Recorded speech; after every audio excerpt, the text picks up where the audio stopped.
Pemirsa, pemerhati jurnalis siber dan Polri kembali mengingatkan masyarakat umum dan admin media sosial untuk berhati-hati dalam bermedsos jelang tahun politik 2024 dan menyebar serta memposting berita hoax akan terjerat hukum dengan Undang-Undang Dasar ITE. Beritanya bisa diharapkan, beritanya bisa nanti. Menjelang masa-masa politik di tahun 2024, pemerhati jurnalis siber dan Polri kembali bersilaturahmi untuk membahas dan mengantisipasi masyarakat agar bijak dalam bermedia sosial. Karena tidak sedikit masyarakat yang terkena dampak hukum akibat kurangnya pengetahuan terkait informasi yang bisa saja merupakan informasi hoax atau tidak terbukti kebenarannya sehingga menimbulkan dampak negatif. Selama ini, tim Siber Polri juga terus meningkatkan pengawasan terhadap para pelaku pengguna media sosial sebagai bentuk implementasi dan peraturan jajaran kepolisian sudah satu langkah ke depan dalam meningkatkan kinerja serta pengawasan. Kompol Mas Noni Kasubit Multimedia Bit Humas Polda Sumsel mengatakan, dengan dibantu organisasi pemerhati jurnalis siber, ini Polri sangat terbantu dalam mensosialisasikan masyarakat dan admin-admin medsos dalam bermedsos yang baik, apalagi memasuki tahun politik ini. Mas Noni berharap dengan berkembangnya organisasi PJS ini ke penjuru daerah bisa mengurangi berita hoax di media sosial.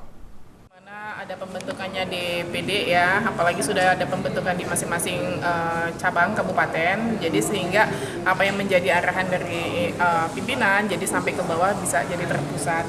Yang diharapkan kita adalah di mana organisasi ini terbentuk dengan tujuan untuk memahami, dari judulnya aja, dari pemerhati jurnalis cyber, ya diharapkan untuk saat ini biar kondusif situasi Provinsi Sumsel itu menjadi kondusif dan aman, terutama di tahun 2024 yang dimana menjadi tahun politik, ya media sosial menjadi peran yang sangat penting. Bentuk pengawasan dari kita sendiri seperti apa? Ya, dari pihak kepolisian di bidang pengamanan kita tetap pantau, yang dimana kalau misalnya memang ada akun-akun yang bisa menyebarkan hoax ataupun juga isu sara politik, ya tetap kita tindak lanjutin. Yang paling utama adalah hati-hati terhadap media sosial, karena untuk itu kita harus bijak bermedia sosial. Setiap saat kita tidak tahu persiapan nanti kalau misalnya pun juga kita menimbulkan hoax, menimbulkan sara, undang-undang ITE akan berlaku.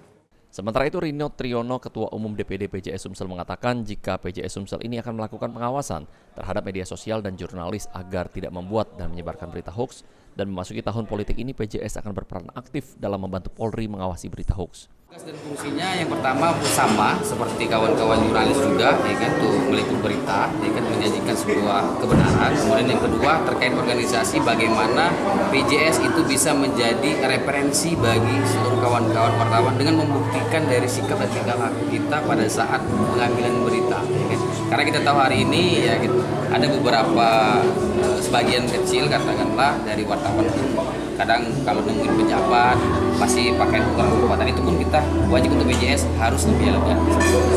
Bentuk pengawasan dari kita sendiri mungkin? Nah, bentuk dari pengawasan pada hari ini untuk DPD sendiri, khususnya DPC, kita selalu monitoring, kemudian setiap pemerintahan selalu koordinasi, bahkan dari DPD pun itu diawasi pertama oleh sekretaris sendiri, sekretaris DPD, dan ada divisi litbang juga. Yang pasti kita ada grup yang memang selalu monitoring kawan-kawan, bahkan ketika ada laporan dari kawan-kawan. Irawan Paul TV.